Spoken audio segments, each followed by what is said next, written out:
Okay, ladies and gentlemen, here we go. It's Coleslaw Cup Portugal, Season 3, Race 1.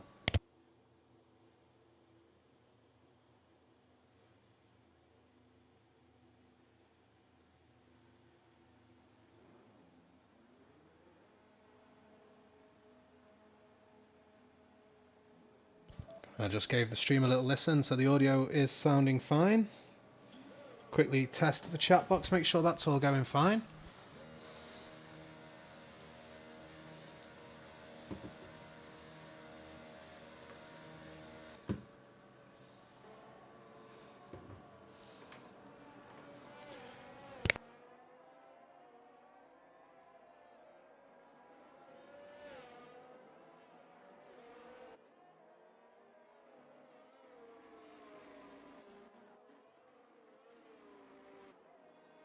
Seems like everything is absolutely splendid.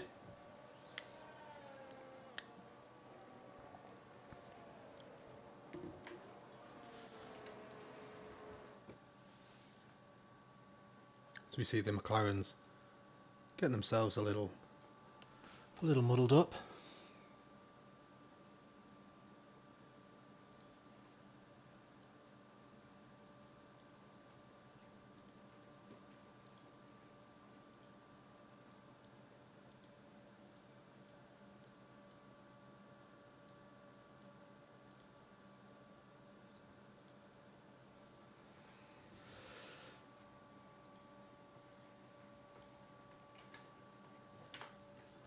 Okay.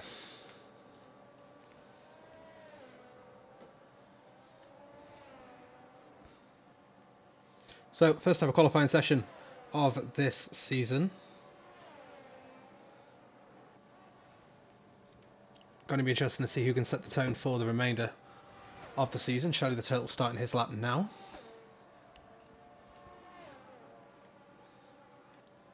We will get our track map up, we'll get our lap data up, we'll see exactly what's going down. So we've got Shelley on a lap at the moment, we'll follow him. DRS open as he approaches the left-hander. Knuckles unfortunately leaving the session, hopefully he can get back in. I just need to turn the effect volume down slightly.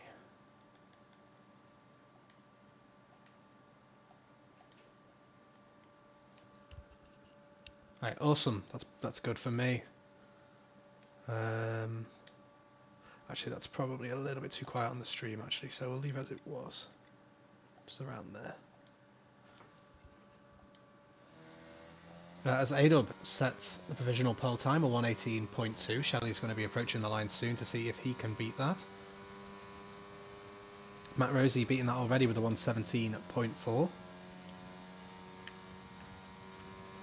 Shelley, his time only good enough for P4, but respectable nonetheless. Lanzi getting himself up to P2. Across the line goes Army Forever, setting a 1:21.0. A couple seconds off the pace as No Jug sets down the gauntlet there for the rest of the drivers. 1:17.3 we saw in the pre-season race. No Jug was absolutely electric, so he does seem to be the one to watch. Of course, last year's winner, as we see Slayer Eyes cross to take P8. Last season's winner, Ryan Rodds, no longer competing in the Coleslaw Cup. That was his final dance. However, close runner-up Dace, who only missed out by a few points, he is still racing and he'll be trying to lift that trophy come at the end of the season. But it's a long road that begins with a single step, and that single step is today around Circuit d'Algarve. I think that's Bacon on a hot lap just behind Dace as well. On an out lap, sorry.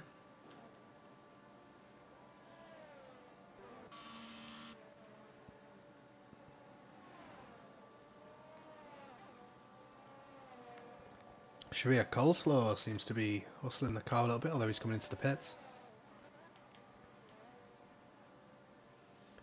So we should probably hop ourselves on board with Dace.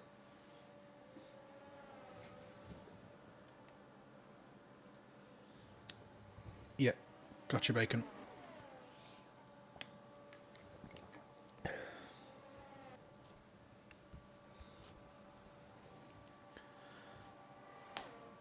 As across the line it goes Dace to begin his flying lap.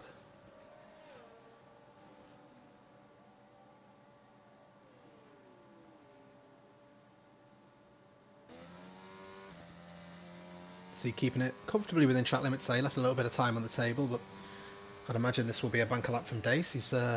He's taken enough time off at the table though to take the purple sector one time. It's the fastest time we've seen in the first sector so far this session. Other drivers getting out of the way as they should when their driver behind it is on a hot lap. Dace manages to get the traction down there. It's a very difficult corner there with the traction. The rear always wants to spin away, and I'm sure we'll see that once or twice in the race and in qualifying as well. Dace on a pretty tidy lap here. We know he's been practicing, setting another purple sector, looking to beat No Jug to pole. Now I have a little insider info that apparently Dace has said that he's running a pretty low downforce setup here. That might hinder him in qualifying, although it doesn't seem like it is so far, but it should help him in the race as he crosses the line. Takes third place, so we lost quite a bit of time to No Jug there in the third sector. 3/10 off of P1 currently for the Flying Fish. And let's hop on board with an FS Lightwork, another really quick driver that will be looking to get up there. I think he's actually just starting a lap because he's got quite a lot of ERS, so I think that's him starting his lap. But I mean, we'll watch on board unless something interesting happens. So VTEC retires from the session. I think that is in the pits.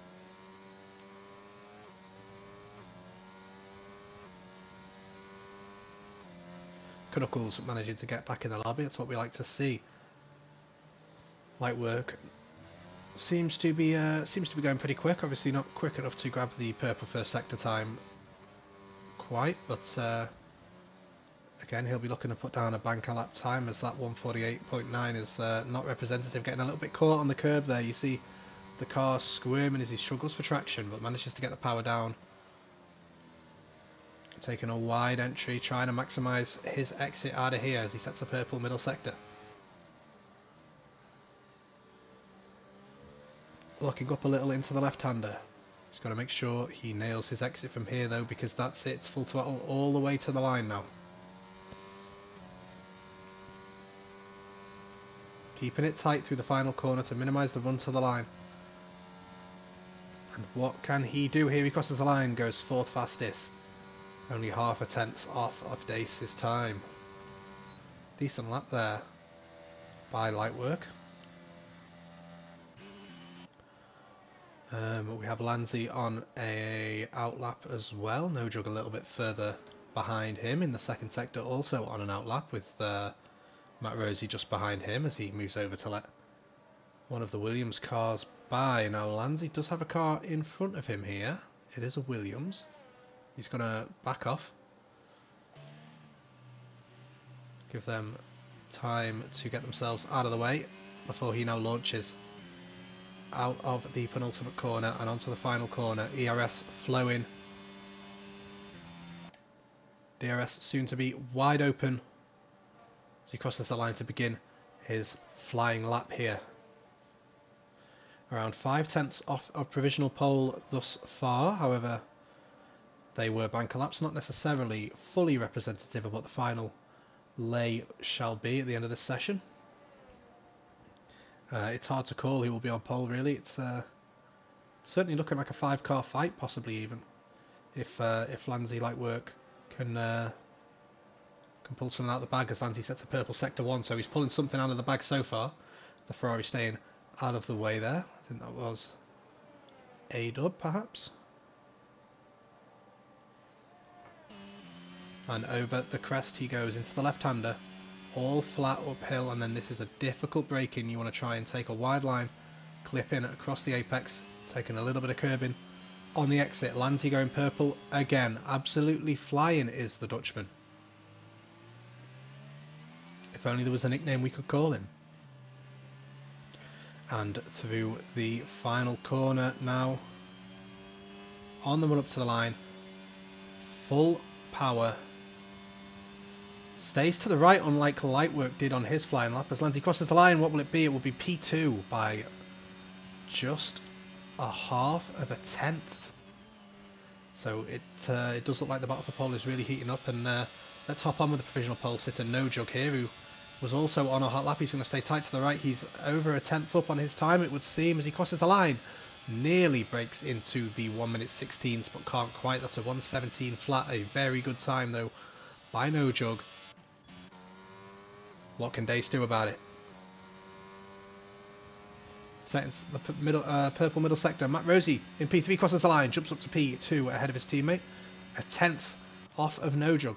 Everybody trying to put a challenge on No Jug, and they just keep falling ever so slightly short each time.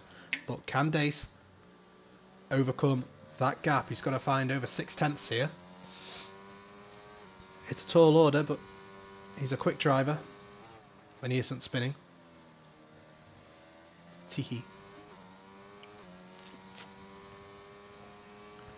That's another purple sector there by Dace, though he did lose time in the third sector on the first set of runs. We will see if that pattern will repeat itself here. We might get a little bit of a tow from this McLaren. Nope, they get out of the way rather wisely, I would imagine. You don't want to impede anybody as the run up to the line now for Dace.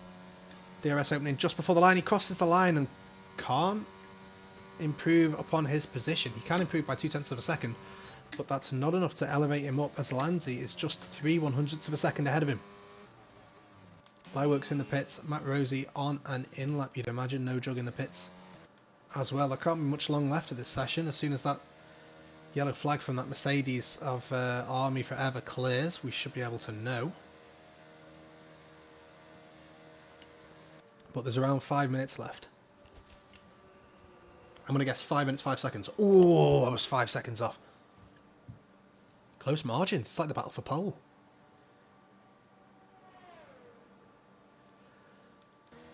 So who is out on a lap now? Is Dusty on a lap? Nope. He's coming into the pits. Perhaps Cynical is on a lap. Let's go have a look. Nope. Slayer? Hey, there we are. Slayer. Not letting us down.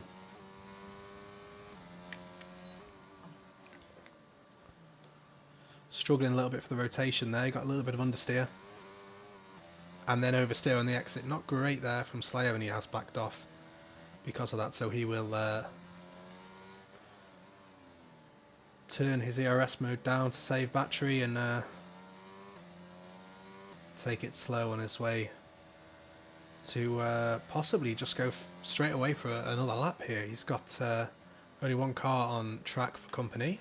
That will be the arsonist himself, Canadian Knuckles.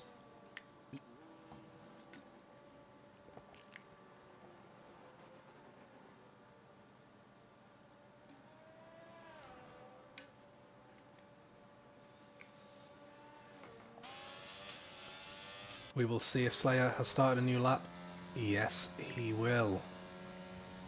And he'll start it with enough ERS to go full attack the whole way around as well, which is what he would have wanted.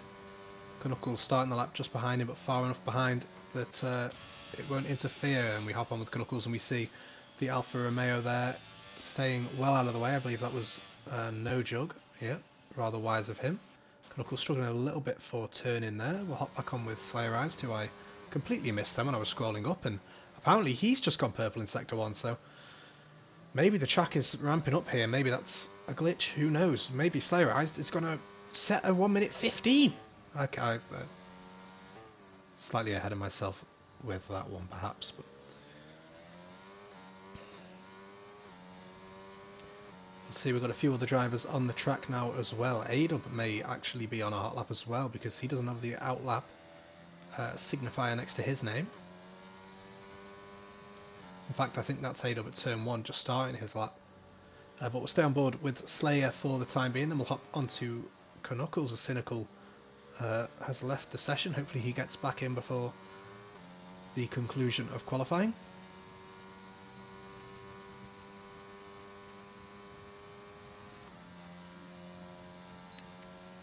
Slayer crossing the line, improves by 1 position up to P14, putting himself ahead of Calirob, who is on an outlap. Knuckles crosses the line and puts himself up to P16. Is traction control going burr? We go to A-Dub to find out. Sweeping through the left, sweeping through the right.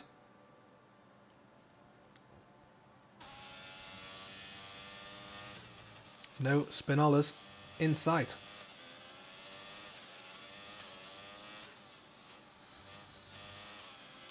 Taking a really tight apex there through the penultimate corner and onto the final corner. Foot to the floor. And on the run up to the line. DRS opens, crosses the line. He improves to P6. And we have what looks like Matt Rosie about to start a hot lap. No Jug perhaps already on one as well. He's up on his time yet again, though he's encountering quite a bit of traffic here. Hopefully it stays well out of the way. Even now we could be getting dirty air from his teammate there, Impossible Bacon, in the other Alfa Romeo, who I think is planning on starting his lap, though. He may actually get a big slipstream here to the line. It may in fact help instead of hinder him, though he's going to stay tight to the right anyway, so he won't benefit from that regardless. He crosses the line, he does improve, and he's into the 1 minute 16s. What can Matt Rosie do to respond to that? He's got Dace just ahead of him on an outlap who backs off wisely, but Dace has still got to get a move on if he wants to be able to set a time, because he needs to cross that line before the time runs out to start his lap.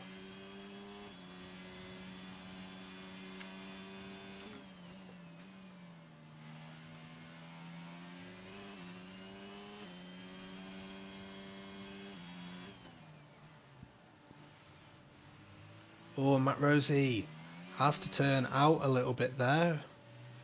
That won't be helping his time. And that certainly won't be, as he's span around, and that's going to throw away his chance of getting pole position. Lanzi also off the track. He's not going to be able to improve. Dace on the run up to the line. Can he cross the line in time to set a lap? I don't think he can. He can't. Light work, though. The man on a mission. He did manage to set... to cross the line in time, sorry, to start his lap. A little bit of a lock up there as he approaches some traffic. Hopefully they all stay well out of the way for him. Really quick through there. Nailing the traction as well, which is something he struggled a little bit on in some places on the previous run. Good to see him nailing probably the most difficult traction zone on the whole track there, and setting a purple middle sector in the process. He's 4/10 up on his time. He's going to have to find a lot, though, in the last sector if he wants to challenge the impervious appearing time of DTR No Jug in P1. And through the final corner he goes. It's all flat out from here.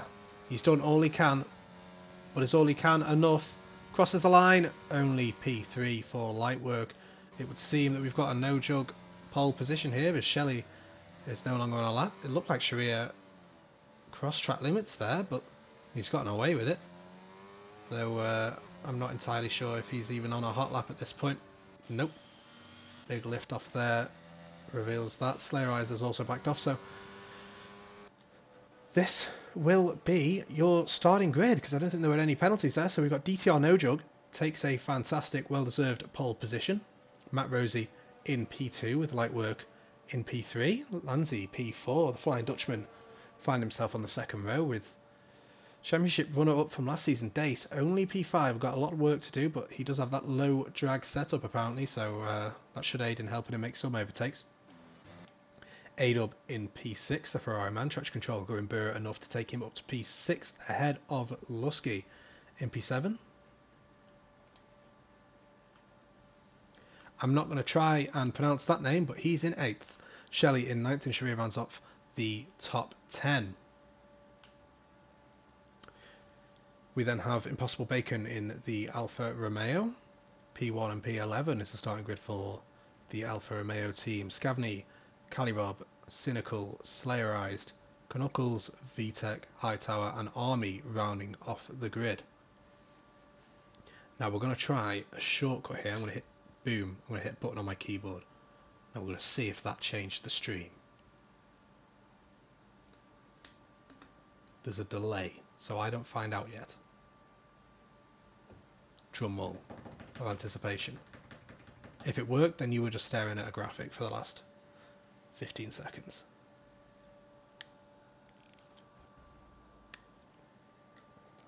Don't think it worked. Let's go.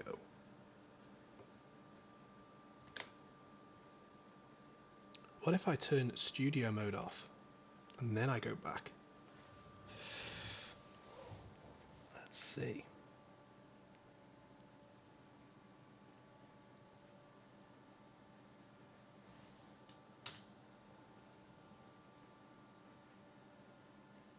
We've got the, there we are, we've got the calendar graphic. It did work then. I had to turn that mode off. So here is our calendar for the season. Of course, we're at round 1 here, Portugal. We've got Australia after this, no break weeks in this calendar. So after Australia, we're straight on to Miami, then Monaco, Canada, and then over the Atlantic we go for the European leg of the tour. We've got Austria, Great Britain, France, Hungary, Belgium, the Netherlands, and then Monza before we fly back across the ocean to the Circuit of the Americas, Austin, Texas, Mexico, and then Brazil rounds off our calendar. We'll hop back to the race camera now, because we see the triple T-posing mechanics up and down the pit lane. Love it. Never seen that before. There's always something new. Always something new with the F1 game that you don't expect. Look at them. They're loving life. They're T-posing on us. Absolute flex.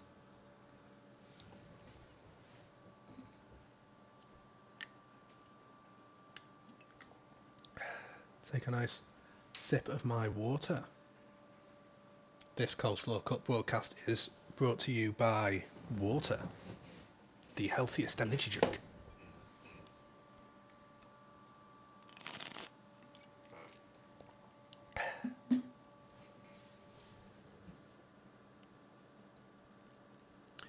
The drivers taking one last look at their strategies at the moment as we wait for the commencement of the formation lap.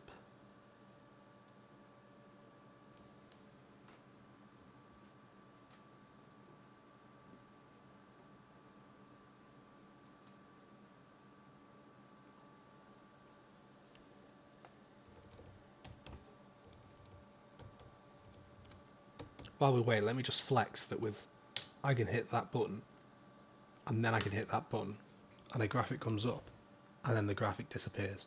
Can we just take a second to appreciate that marvel of modern technology, please?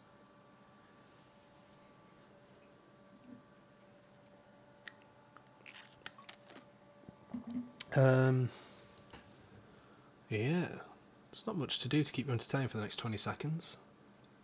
I'll tell you a joke, but I'm not very funny, so we're just going to wait this one out in awkward silence.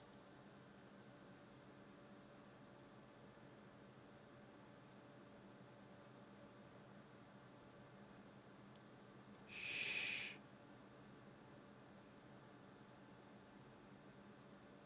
And here we go, the beginning of the formation lap. Finally, as we say goodbye, UI.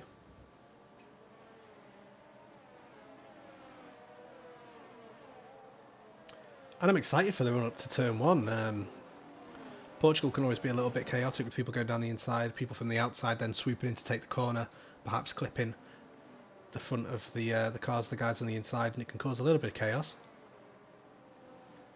We always, of course, hope for mostly clean racing with enjoyable overtakes on track, though the occasional crash can be rather funny, especially when Dace is involved.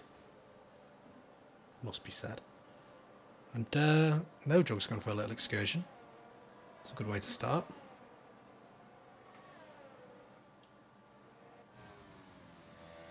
Dace sweeping past him.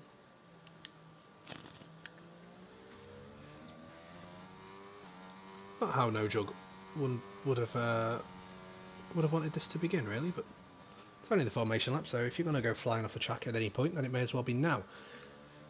Pit stop strategies were just displayed then while I was shoveling on about nonsense. It's looking like a one-stop here today. But I mean, a two-stop, I'm sure it's possible. We'll have to wait and see. That reminds me, as we watch Lanzi go for a spin. Not a figurative spin, but a literal one. Let's have a look at the tyre graphics. So we've got a bit of a mix through the field. We've got No Jug starting on mediums, hoping to pull away from Matt Rosie in P2 and build a gap, I'd imagine. Matt Rosie starting on the hards, thinking the long game, as is A-Dub. Big strategy guy. Light work, Lanzi and Dace on the medium tyres as well, hoping to take that advantage at the start. Fly past the cars in front of them. Nobody on the grid here today starting on softs, which isn't really a surprise. They're not a great race tyre, even though you do want them in qualifying for that maximum grip. They don't serve you well in the race with their life expectancy, so the cars now filing up on the grid with the exception of VTEC, who is reset to the grid instead because he's a rebel like that. Loco VTEC. And here we go to 5 red lights. The top on board with Matt Rosie for this one. It's lights out and away we go. Let's get the tyre graphic away from here. Let's watch without that interference. Matt Rosie can't get anywhere near No Jug as we go into turn 1. Dace hanging it around the outside of light work, even though he had to go a little bit off track. He's up past Lanzi, who's dropped a position. Light work on the back of Matt Rosie. It looks like No Jug has started to pull away. And that Lanzi there looking at making a move on Dace, and then he does go and actually try it around the outside. Dace is going to force him wide as Lanzi never really got fully alongside there and wasn't really entitled to much space, especially being on the outside like that. He backs out and we avoid any disastrous calamities. Slayer Eyes losing a position to VTEC. Pretty settled first lap though, is what you like to see. Cynical's had a bit of a mare, and we've got DMC. You know what? We've got DMCA strike here, enforcing copyright legislation while facing backwards. Light work still on the back of Matt Rosie as we approach the final couple of corners, looking to get a good slingshot onto the straight. No DRS enabled as of yet, of course, but No Jug already out of the range of that threat, so Matt, he is on those hard tyres compared to the mediums of light work as well, which also puts him at a disadvantage. You've got to think light work will be looking at making a move. Sharia Coleslaw, the namesake of the league, has had a spin at the final corner. Not how he would have wanted his season to start. Shelley the Turtle side by side with Impossible Bacon here. Impossible Bacon down the inside. Shelley can't hold it around the outside though. He has to back out. He maybe looks to get the switch back, but he can't, and he runs wide, and he's actually under threat from Cali Rob. Brooklyn Robert makes the move there. Shelley losing all sorts of places, and he's going to find himself under pressure from Knuckles, who is quite literally on fire. Not because he's quick or anything, but because he's got 7 lighters and 5 gallons of lighter fluid in the back of the car. Light work on the back of Matt Rosie, who just about manages to stay in track limits there. His tyres straddling the white line as down the inside, perhaps looks light work. A little half-hearted, and he doesn't quite go for it, but he's keeping Matt Rosie on his toes. He could even look to go down the inside here, though I think he'll wait for the straight. Trying to pressure Matt Rosie into any sort of mistake here. Matt Rosie, of course, dealing with less grip as well on those hard tyres that may be slow to warm up. The mediums providing a big grip advantage, especially right at the beginning. ERS, into overtake mode there for light work as he tucks up behind Matt Rosie, trying to get this move done as they head into turn 1, but without the DRS it looks like they will likely be side by side as we get to turn 1 though. I think he's swooped all the way past Matt Rosie, didn't feel like fighting that, perhaps knowing that he had the tyre disadvantage and that perhaps it wasn't wise to lose time. He knows his time will come later on in the race as those hard tyres gain an advantage over the mediums, and then later on in the race when he actually manages to go onto the mediums on the contra strategy. Yellow flags for Knuckles, who's going out in a blaze of glory. facing backwards. Not great there, as we see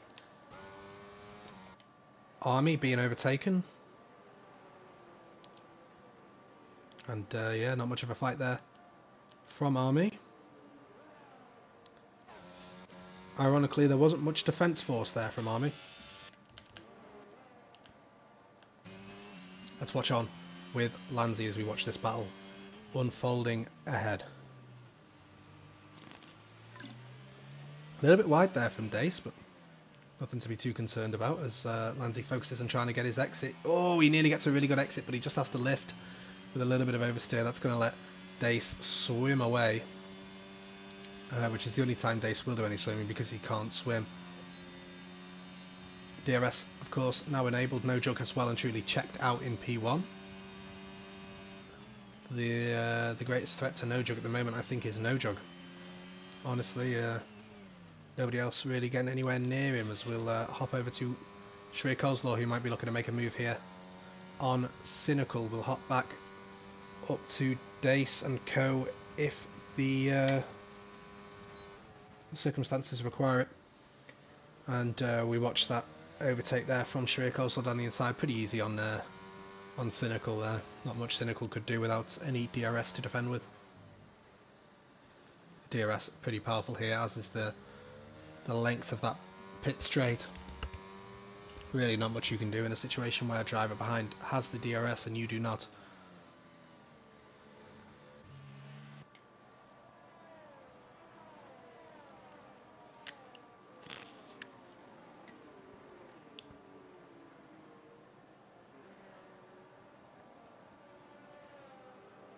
Lanzi still stuck behind the Flying Fish, who isn't flying very quickly at the moment.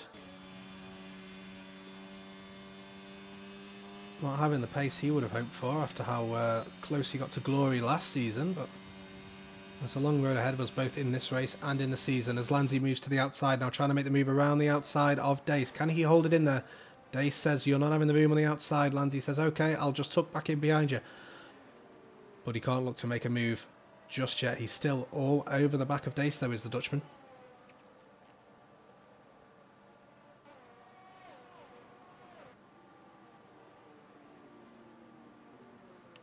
Lusky keeping tabs with these top guys as well, as Cynical picks up a 3-second time penalty.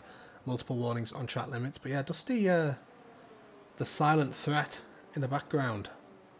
As off goes, who's that? Light Work. Off into the grass.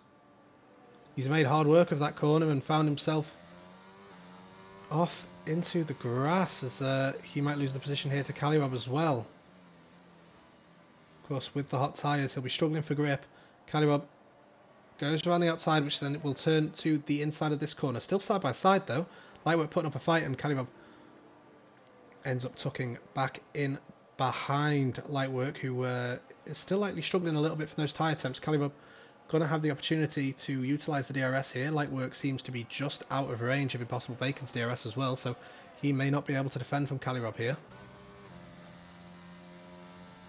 And yep, just as I suspected, no DRS there for Lightwork.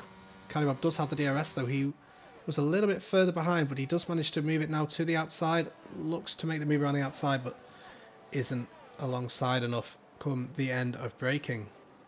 Let's hop back onto Lanzi, who's lost the position to Dusty. I missed that. I said he was the silent assassin, but Dusty is under threat again as Lanzi tries to retake that position, and does so unless Dusty can switch back here and do something about it.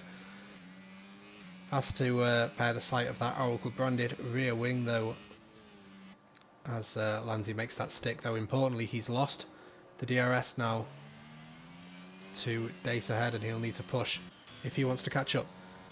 Fight going on between Cynical and Army. Cynical going down the inside, possibly thinks better of it, switches back to the outside. They've got Knuckles gaining quickly on them as well after his early struggles.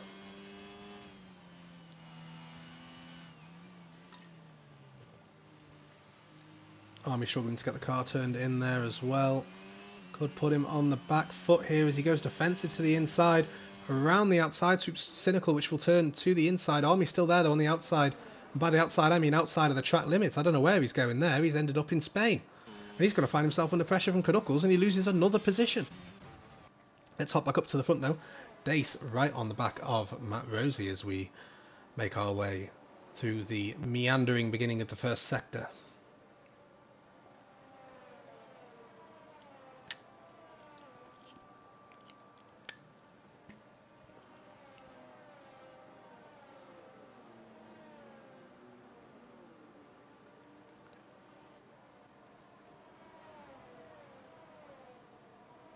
Knuckles getting past Cynical there, as well as we see Slayerized having an issue. Looks like a spin for the McLaren driver as well, if we are to believe the track map,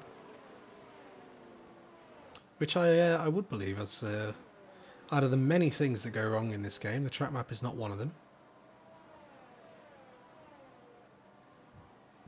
Ada pretty close behind VTech as well. He might be looking to make a move here.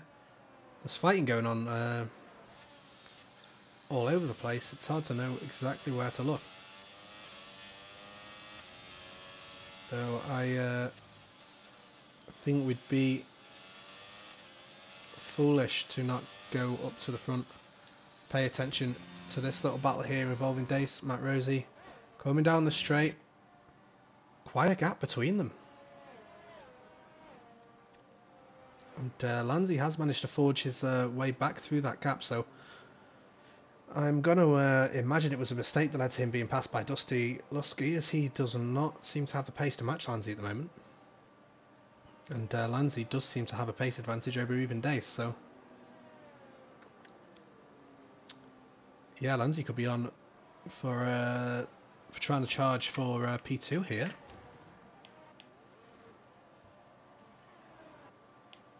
Ador, big overtake guy around the outside of VTech before the braking zone. Pretty easy move there.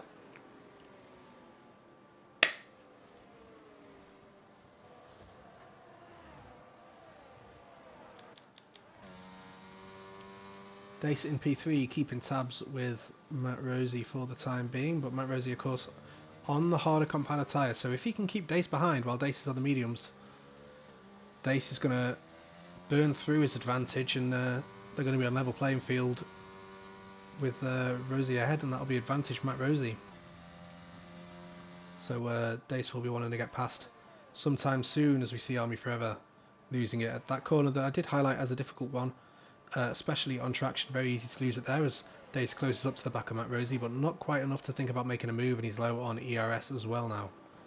There is a second straight here though if Dace can launch himself out well with the exit, but he does have the problem of not having too much ERS, and that might even invite Lanzi to begin to close in even more, but he doesn't have much ERS either. Down to 15% is Lanzi.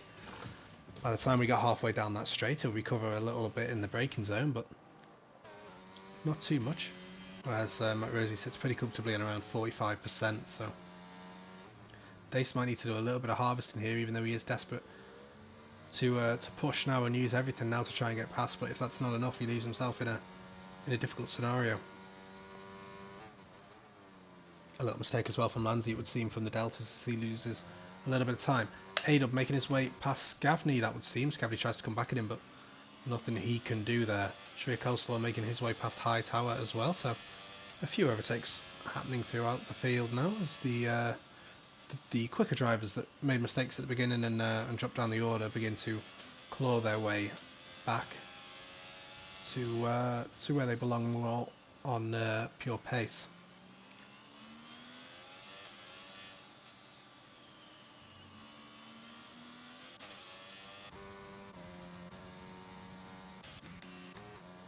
Well, what's going on here? It's Dace around the outside of Matt Rosie. What a move! Nothing Matt Rosie could do there. He was so quick there, Dace. We'll watch on from Lanzi's perspective as we see if Matt Rosie can maybe try and come back at Dace here. Can he send it down the inside? He's a little bit too far back. And yeah, as I suspected there from how far back he was, Matt Rosie wise enough to not go for the move down the inside there. But he'll be wanting to keep tabs on Dace. Keep himself close. Use the DRS. Don't let Dace escape. Maybe even repass him using his DRS advantage. But right now, he's got to sit through this difficult period on the hard tyres before he gets to use his advantage, as we see the Aston Martin making his way past VTech. A cacophony of cars behind them as well. Knuckles, Hightower and Cynical. Knuckles looking to make a move on the vulnerable Haas that is struggling with the ERS, and he thinks about going down the inside, does Knuckles, but then Backs out of that one. Cynical just behind him as we've got yellow flags again. That's for the AlphaTauri, it looked like, of VTEC, who had just a small problem. I think he's recovered that pretty quickly. But yeah, Matt Rosie already struggling to stay within the DRS from Dace as he does have that tyre advantage. Hightower finding himself facing the wrong way there in Sector 2 as well, it would seem. Lanzi just behind Matt Rosie as well. The Red Bull drivers doing very well for their constructor. Probably the favourites, really, if you were to look through the field at the different driver pairings that we have on as Slayer Eyes leaves the session. Hopefully he rejoins at some stage soon.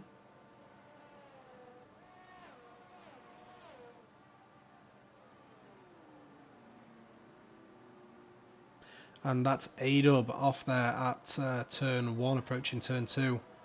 Manages to get the car back going though again. Lightwork putting some pressure on Impossible Bacon as well. The Williams driver wanted to make his way past the Alfa Romeo.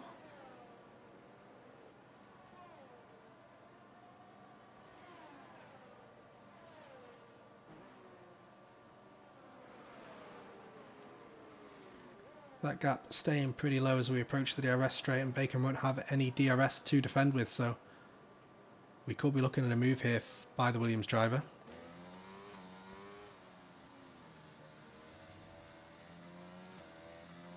He's got so much ERS as well, but Bacon does also.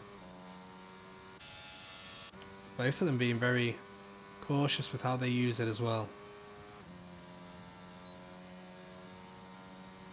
And looks like Lightwork is not going to be anywhere near close enough. Matt Rosie may be close enough to Dace though. Dace still struggling with his ERS. Matt Rosie tapping Dace there. Sends himself into a little bit of a... send himself a little bit loosey-goosey there. Could invite some pressure from Lanzi, but he's not quite close enough. And again, lucky to avoid maybe a more severe incident, as that little tap came to nothing. But Scavney on the back of the Aston Martin driver, struggling with his ERS as well. But Pennsylvanian will be too far behind. Going down this straight to perhaps look at making a move. Lightwork still on the back of Bacon though.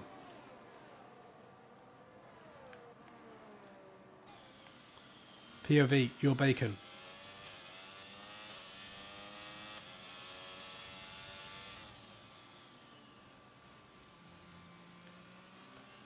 Lightwork lunging closer at every single braking zone as they concertino throughout the third sector. But now the ICE really spreads its legs.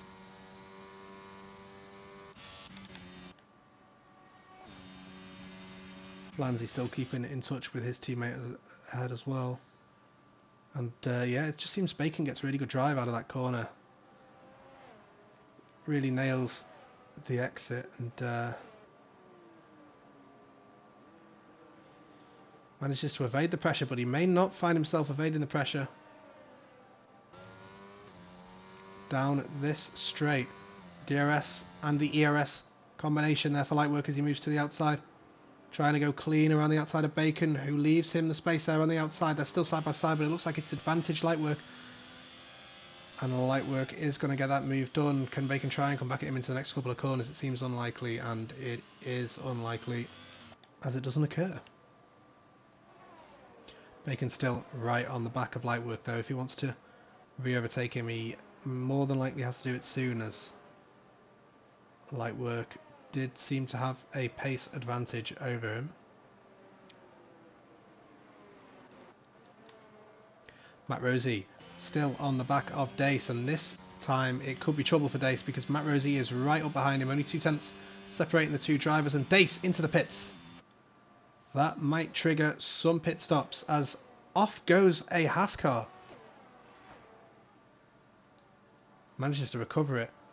That was nearly a massive bit of luck there for Dace. It could have been a safety car even, but this is one of those tracks where there's quite a lot of runoff. Dace and Dusty both into the pits.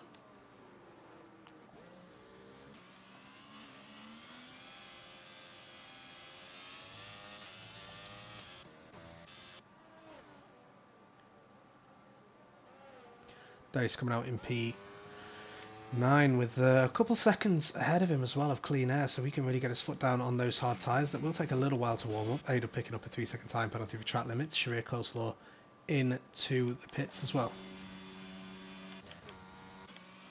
And Shelley makes his way past Bacon, who I think possibly made a little mistake there, perhaps a spin. Not entirely sure, though there were yellow flags. However, briefly, Lanzi keeping tabs on Matt Rosie, but Matt Rosie has such a big ERS advantage here. Will we see Matt Rosie respond with a pit stop? I feel like it's unlikely with him on the hard tyres, but we could see it from Lanzi trying to possibly even overcut his teammate here, because, you know, Dace is going to really struggle with the warm-up here on those hard tyres. Lanzi's going to have those mediums warmed up, even though they are quite worn at this point. We could even see the overcut come into play here from Lanzi. Against Dace. Bacon picking up a 5-second time penalty for speeding in the pit lane, indicating that he is taking his stop. And yeah, here comes Lanzi, clear ahead of Dace. So that overcut really powerful. The warm up on those hards, as I predicted, were not very good. Puts you at a big disadvantage. Dace now 2 seconds behind Lanzi, who will probably see that gap reduce a little bit, as now Lanzi has to fight his way through that slow period of warm-up on those hard tyres. No Jug also pitting in that sequence as well, it would seem. But coming out pretty far ahead of Dace and Lanzi, so he doesn't seem to be under too much threat unless the contra strategy from Matt Rosie turns out to be particularly powerful. Or if we see a safety car or a virtual safety car as well, that could also gift the lead to Matt Rosie, as well as he hasn't pitted. McLaren Civil War here, but Slayerized is disconnected and Shelley takes the position. Dace already straight back on the back of Lanzi. As I mentioned, the warm-up on those hard tyres meant that Lanzi really struggled to keep himself clear of Dace, and Dace has closed in pretty easily. But those positions are now inverted, so you'd say that the pit stop phrase has probably worked for Lanzi, unless he finds himself under too much pressure to deal with.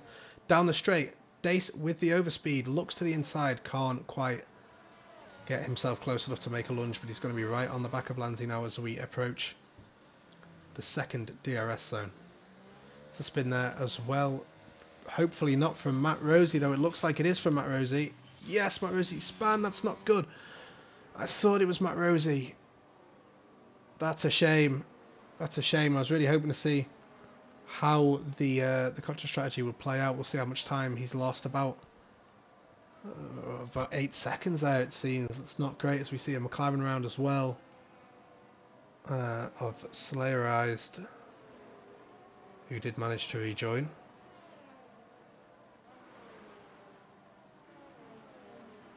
Army picking up a 5-second time penalty for speeding in the pit lane.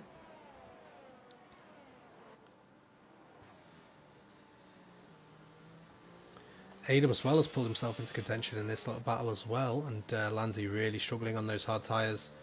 So we see the Haas ahead going around that Scavney with the spin. A lot of drivers struggling actually with the track surface and the traction. We've seen quite a few pirouettes here today. Scavney picking up a 10-second time penalty, which I'd imagine would get removed, as he didn't really exceed track limits there to gain an advantage. He span.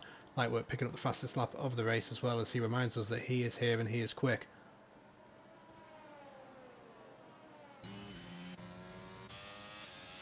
Army Forever being lapped already.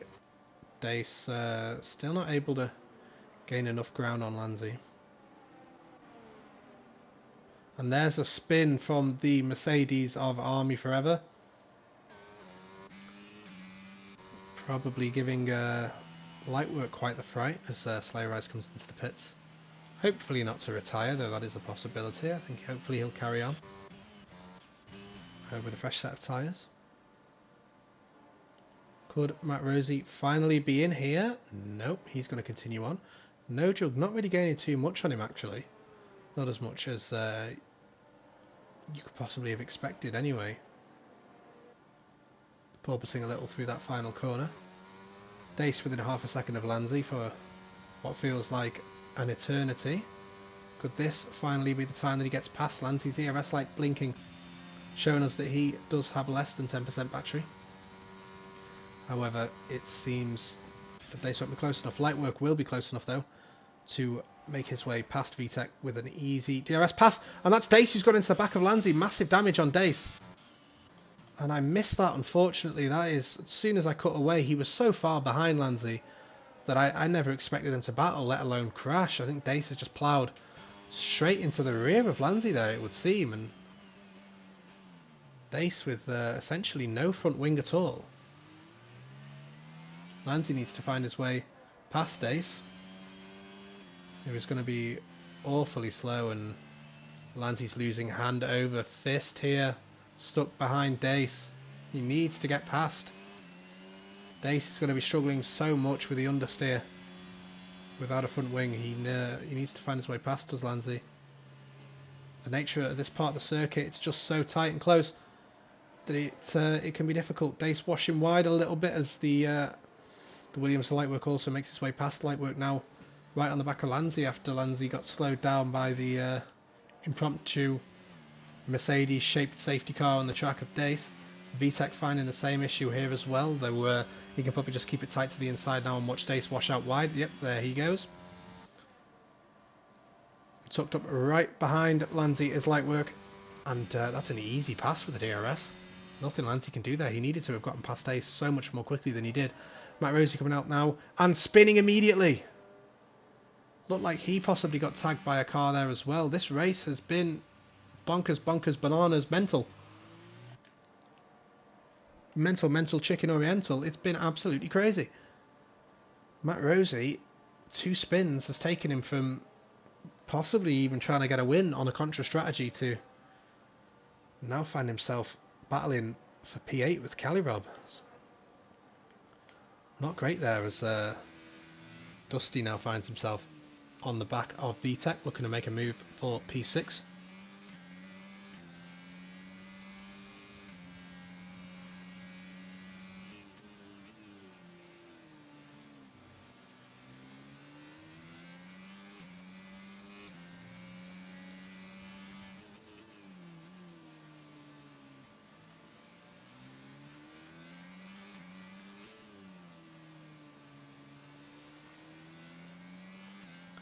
We'll watch now to see if Dusty can maybe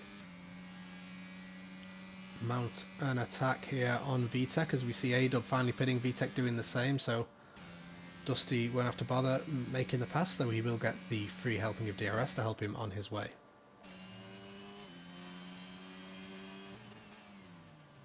Lanzi slowly dropping away from Lightwork as well, who's now on soft tyres. Those soft tyres aren't going to go to the end though, so Lightwork will be on a 2-stop.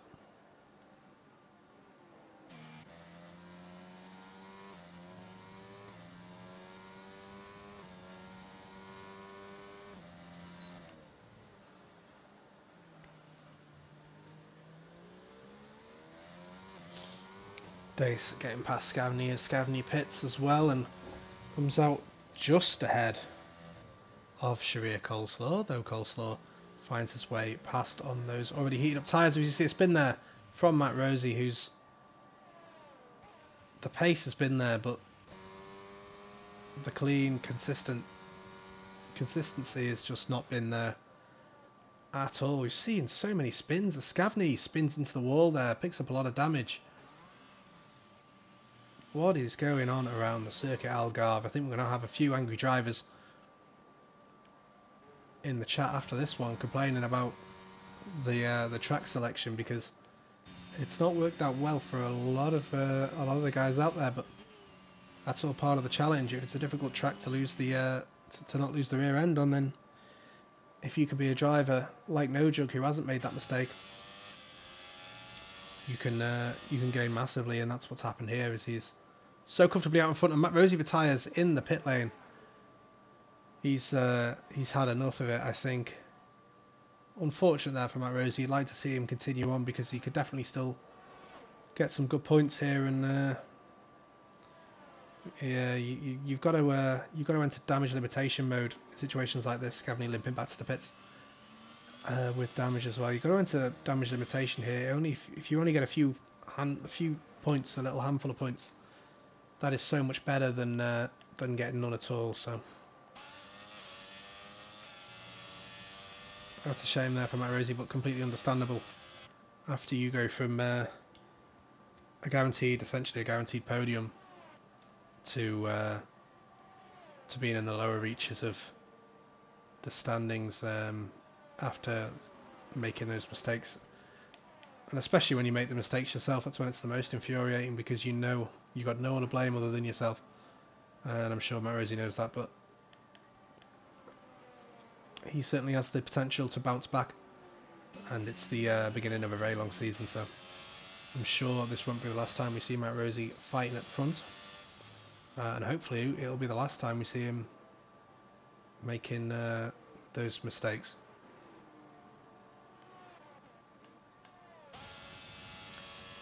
A-Dub keeping tabs on Bacon. Little battle for P7 emerging here between these three drivers. The gaps further up the field starting to even out a little bit.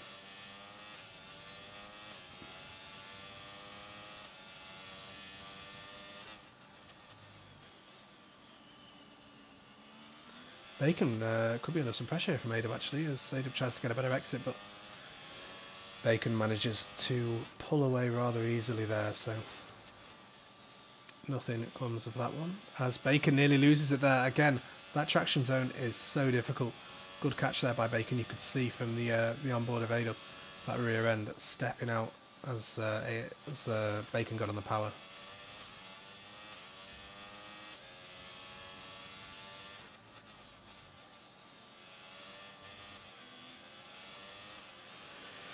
And from what I can see, this seems to be the only really close battle on track at the moment, unfortunately, as the rhythm of this one has been somewhat disrupted by the cacophony of mistakes throughout the field. Bacon looks like he could be pitting, but no, he's trying to break the toe there from A-Dub, who doesn't seem to be close enough to challenge into turn one. Though hopefully he can keep that same energy and attack through these next few corners, because we want to see a bit of battling on the track. Yep, A-Dub tucking in there to get the better exit. Isn't using his ERS though, which probably could have let him pull alongside before the braking zone, though he does try a cheeky lunge down at the outside, which then turns to a switchback for the old up and under attempt, but doesn't work as Bacon is wise to it and nails his exit. VTech finding himself under some pressure from Dace.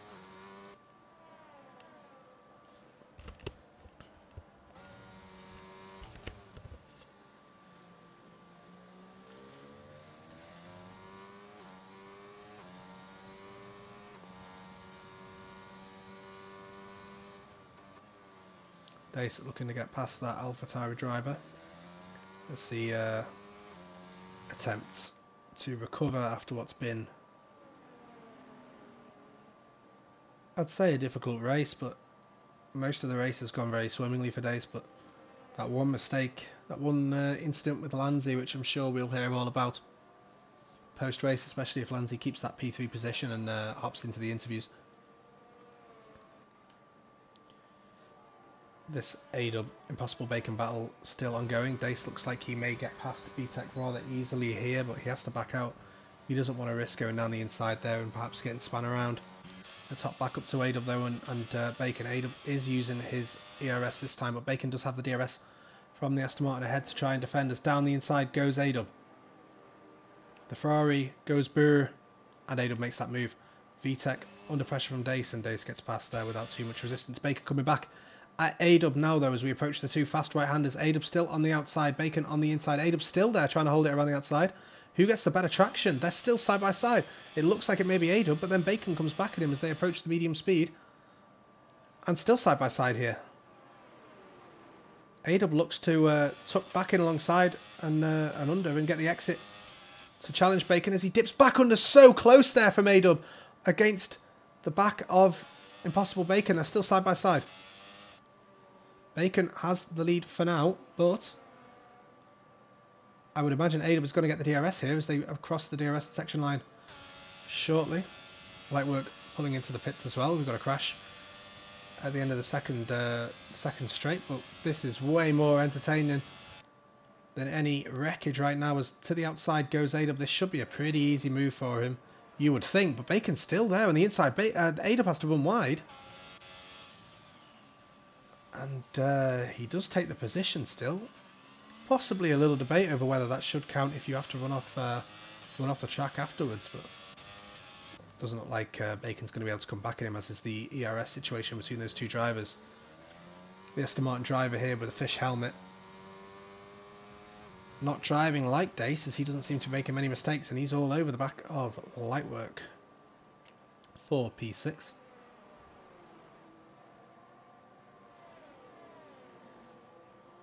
And that was an amazing fight. Wow. We got some really good angles of that, and I wish Ada would lift off, actually, let Bacon go back through, and let's just do it again. That was ace. That was absolutely fantastic. But it looks like the Aston Martin driver is going to actually fall out of the DRS even here of Lightwork. That was awfully close as they crossed the line. He's not had a great third sector. I'm going to have to find a name to call him, because I ain't pronouncing that one, that's for sure. Yellow flags in sector 1 as we see a mistake from what looks to be the Haas driver, who is actually just letting other cars lap him. I think that's Hightower.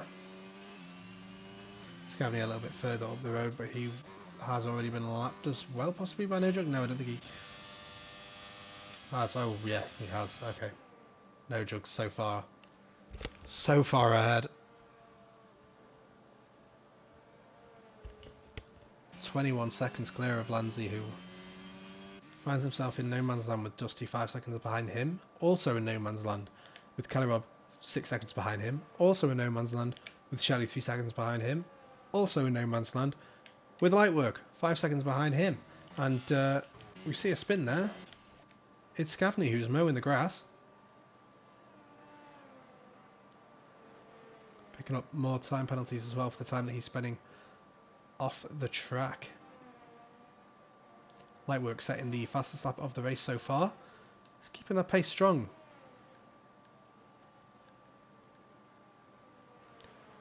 On 2-lap old soft, so he did make another pit stop.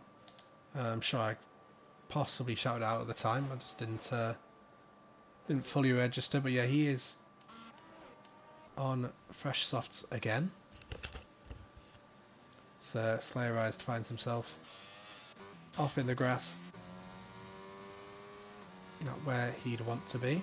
Talking about not being where you'd want to be, here's Dace on the outskirts of the top 10, looking to possibly make his way up into P9 here with a move on Impossible Bacon, who has completely dropped off the back of A-Dub, who just had too much pace for him to deal with.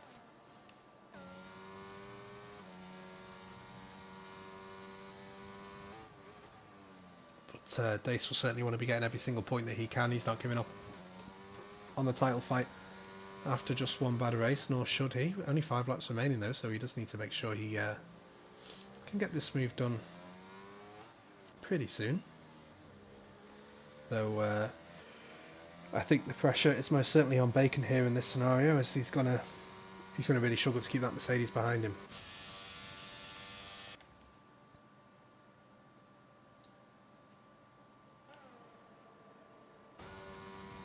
DRS open, of course, for Dace, letting himself just pull right up to the back of Impossible Bacon.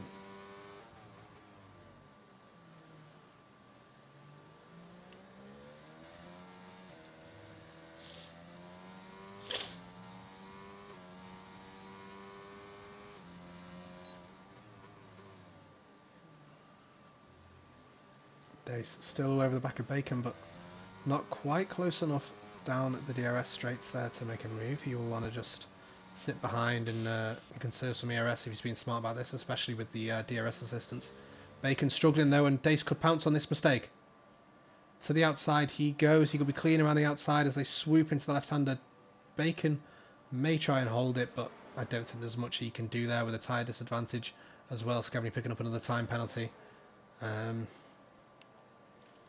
As he has more seconds of time penalties than Army's going to get points all season. Bacon still right behind Dace.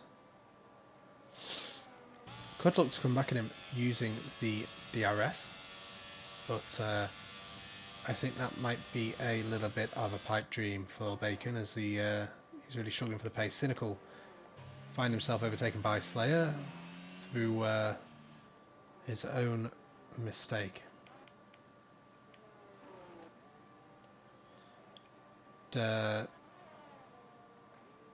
Moving off the track there to let cars on the lead lap go by him was Slayerized.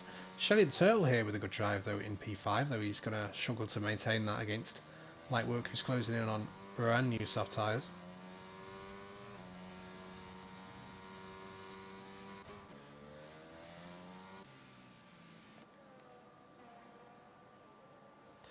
And every time it looks like there's been a big battle on track, you go and look at it and it's just a lapped car. That being said, we have seen some absolutely fantastic battling so far this race.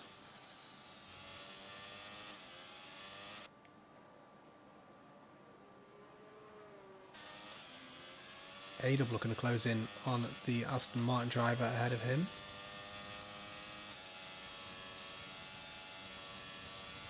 And yep, there goes Shelley and Lightwork. I completely didn't notice that until it was already mid-happening, unfortunately. As I said, not much Shelley can really do there on those hard tyres against fresh softs.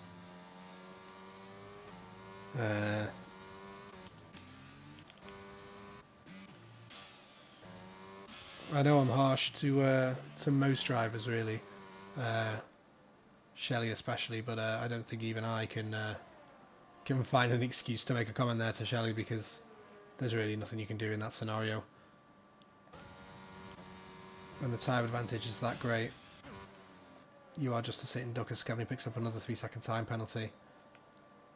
Possibly even nearing disqualification if he's not careful. Let's have a look at the penalty numbers. He's on 22 seconds of penalties now, Scavney, so he needs to watch out. I'm just watching his lines here now, and he's driving the layout of a circuit. I'm just not entirely convinced that it's this circuit. Perhaps he thinks he's at Circuit Paul Ricard or Silverstone. Not sure. Let's hop back forward to A-Dub, who's on the back of the Aston Martin driver. He does have that 3-second time penalty, so this move may not count for much, and that was... I feel like that was sketchier than it looked. The Aston Martin driver lifting off way before the braking zone, it seemed, and A-Dub finds himself lapping the Aston Martin there. I thought just for a split second that may have been a battle, but it wasn't. And A-Dub actually got a free helping of the DRS there. A-Dub will want to pull 3 seconds now on the Aston Martin driver if he can. He's only got a few laps in which to do it though, so it'll have to be a Herculean effort from him if he is to pull that off and solidify that P7 spot.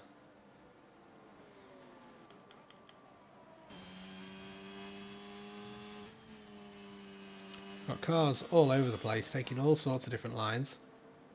I don't want to be too cynical, but I'm not entirely sure if he's trying. Talking about not trying, here's Scavney. Hey, you stayed within the white lines that time.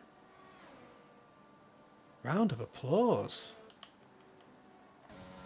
Lightwork on the back of Calirob. The Lightwork charge knows no end on those fresh softs. He has so much pace, and yeah, Calirob's only got a couple laps left to deal with this, but he may struggle on those hard tyres because the grip advantage that Lightwork has is going to be possibly insurmountable, though. You've got to think those softs are going to be starting to wear a little bit. Calirob may be able to make use of a little bit of DRS assistance with the lap car of Slayer Eyes, though I think they may well have lapped him by the time that they get to the DRS detection point for the pit straight.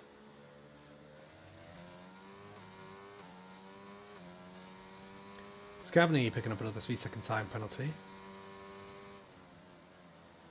as No Jug begins the final lap of this race while slapping his teammate. There's been absolute dominance from No Jug, and a very impressive drive by himself, though I don't think you can quite put the significance of this, the size of this victory down to just that. There's been a lot of mistakes from drivers that should have been there fighting him. I think every other top driver has made some sort of mistake or got caught up in some sort of incident, but No Jug has kept it clean. And he's managed to control this race, and here's the final lap. It's last chance saloon for Lightwork. This may be his final opportunity to make the move on Calirob as we get to this straight, though this may be the only opportunity he needs. He's stuck right up behind Brooklyn Robert, who is using all of his battery to try and defend. He squeezes Lightwork, makes him go the long way around, but Lightwork decides to tuck back in, try the switchback, see if he can nail the exit on Calirob. Calirob struggling with the ERS as well. He'll try and regain some of that, I suppose, but he's going to be under a lot of pressure whilst trying to do so. Hopefully that's not Shelley spinning. No, it isn't. Shelley quite possibly managing to keep it clean for an entire race. Is this new season, new turtle, new winner? No Jug crossing the line to take P1 this season, this race, to start this season, I should say. Starting off a title charge here, it would seem, and there is the oversteer there from Lightwork. That may cost him the opportunity to make this move on Calirob. This may solidify P4 for Calirob as Lanzi crosses the line to take P2, sorry. Dusty crossing the line to take P3, a great result for the Canadian. And that's going to be P4 for Calirob. Great drive by him, Lightwork taking home P5, and Shelley takes a P6 that I'm sure he'll be very happy with. A-Dub using everything to the line as he tries to gain that position. Dace making an overtake on the line to get himself past the Aston Martin driver. VTEC going to be crossing the line in P10, and A-Dub did manage to pull the 3 seconds needed to take that P7 position. VTEC rounding out the top 10 as Knuckles approaching with 0.3 laps of fuel here is Knuckles, so you just take a moment to appreciate the fuel rationing there from Knuckles. Very impressive indeed. Fantastic job by him. Shrey Coleslaw crossing the line just behind him as well to take P12. With then you have the lap car drivers of Bacon, Slayer, Hightower, Cynical, Scavney and Army making up P13 all the way to the back of the grid, where you'll find the DNF'd car of Matt Rosie. Calirob picking up driver of the day after a very strong and clean drive through the field. I'm sure the Aston Martin driver is very happy with that one.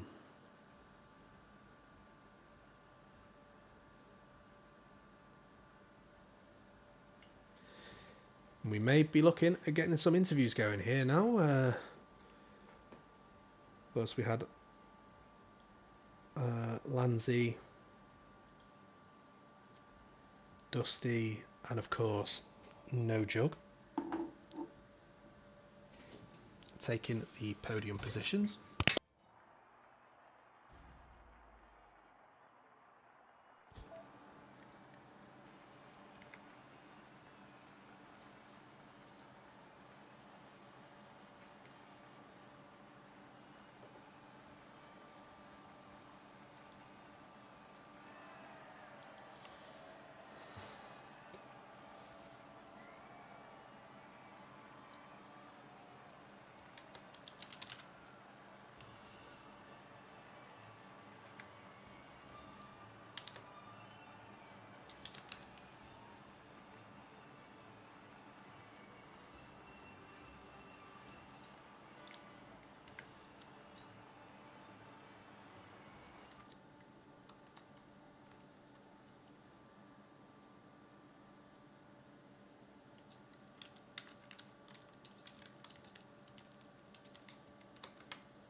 We will hop over to the interview room now, see if we can get to No Jug Lanzi and Dusty in here to tell us all about it.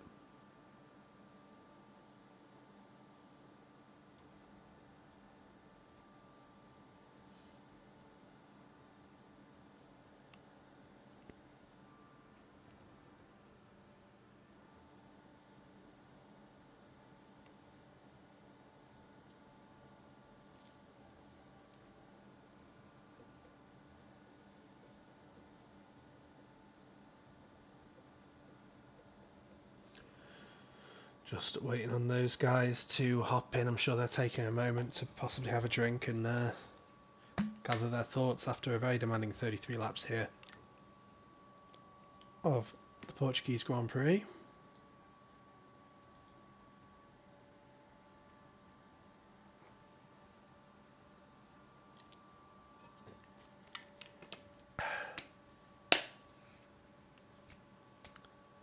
But what a race. I mean, that battle between A-Dub and Bacon.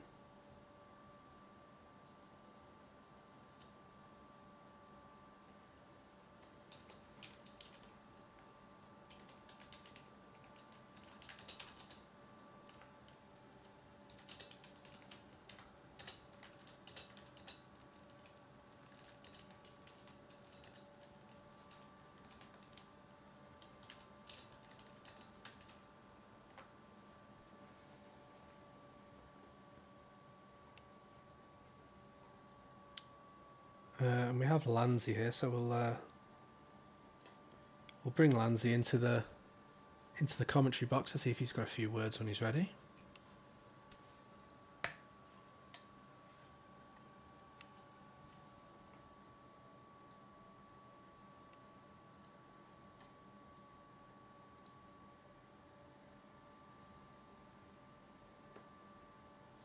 We'll bring Dusty in as well.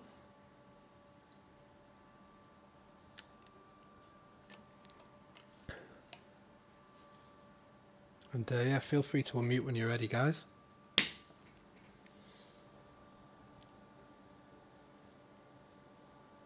And we've got No Jug here as well.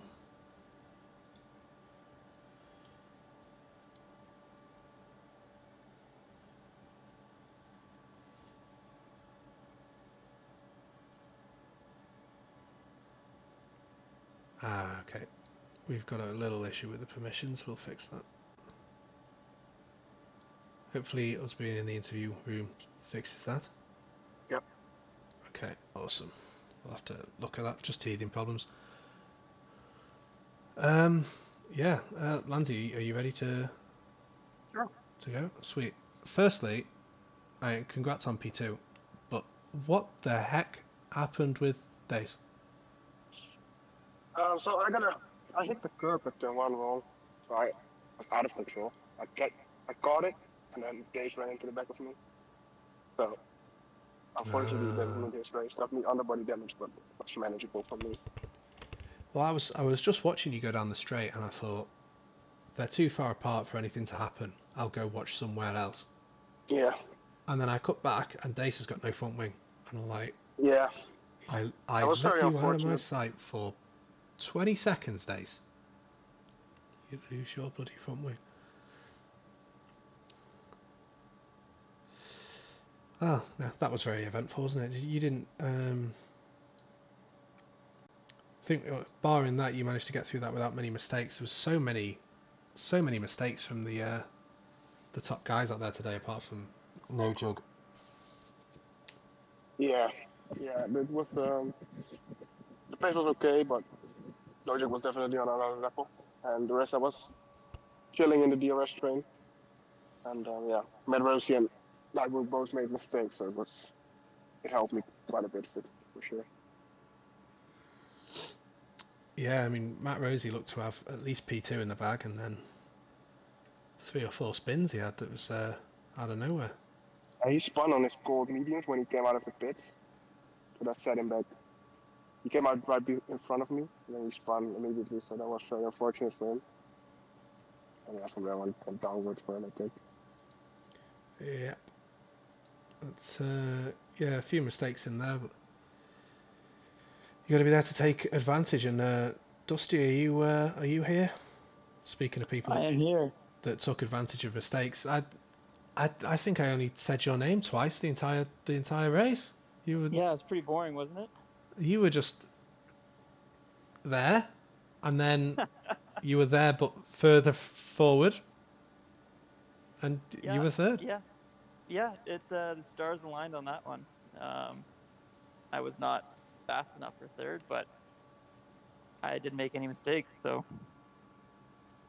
that's what happens. Yeah, absolutely.